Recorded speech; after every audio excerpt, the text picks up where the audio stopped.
You've just mastering the topic of factoring. And while working with rational expressions in your next chapter, you're going to have to factor almost constantly.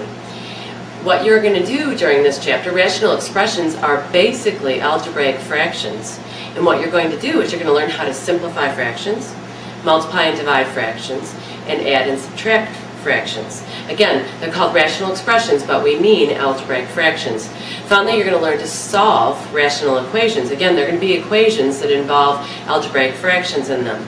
The first step in the process of working with rational expressions is to learn about values that would make the expression undefined. And so that's what we're going to look at first here. If I had the rational expression y minus 4 divided by y plus 6, all I'm looking for is a value that I might put in for y. Again, I'm just looking for a value that would make this expression undefined. And what would make this expression undefined is if we were trying to divide by 0. So without even doing any work here, if I put a value for y of a negative 6 into this expression, and I don't really care about the numerator, but I would be doing it for both. If I did that, I would have a 0 in the denominator. That makes an expression undefined. We can't divide by 0. So what you're going to do is you're going to be taking the denominators of expressions when trying to find the value for which the rational expression is undefined. And you're going to set that denominator equal to 0, and you're going to solve for the variable y. And in this case, that process is awfully easy, and I see that the number, a negative 6, in this denominator would make that equal to 0. But this is a process that you would use every time to find the value that makes the expression undefined. This expression is not quite as easy as the last one, where we could just see that the value of a negative 6 for y would not work in the expression. What I'm going to do now is I'm going to use the zero product rule, which we concluded in our last chapter, to take this denominator and set it equal to 0 and solve that for p. Look for the values for p that would make this denominator 0. So again, I use the zero product rule. In doing that, again, I'm going to set the denominator equal to 0. And we learned using the zero product rule that if I would factor, because I have 0 on the right hand side, if I would factor the left, and this is a trinomial that's got a 1 in front of the squared term. So now I'm looking for two numbers whose product is a positive 10.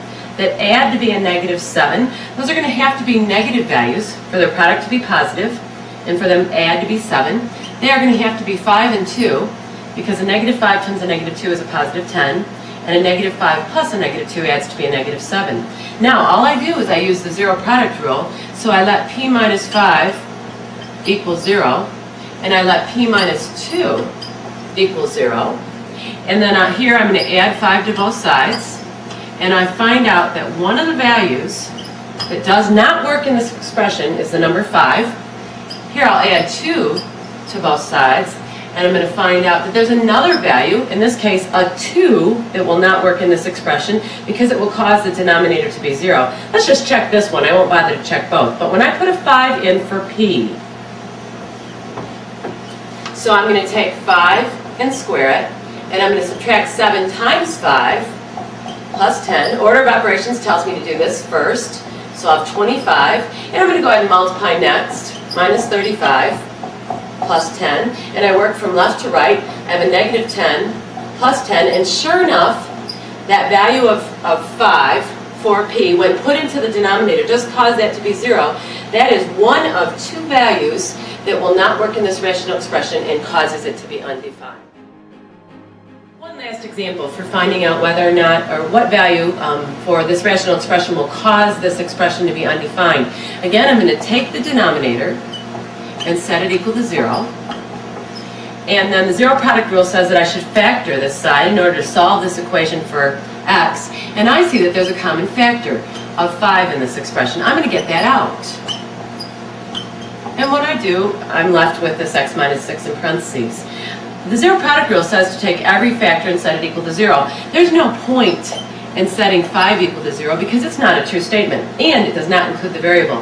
However, the x minus 6 will be set equal to 0, and I'll add 6 to both sides, and I'll find out that the only value that does not work in this expression, because it causes the denominator to equal 0, is the number 6. And just check this out. 5 times 6 is 30. Then when you subtract 30, you get a denominator of 0, and we cannot divide by 0. That's the issue here, and you're looking for that value. This is how this chapter starts.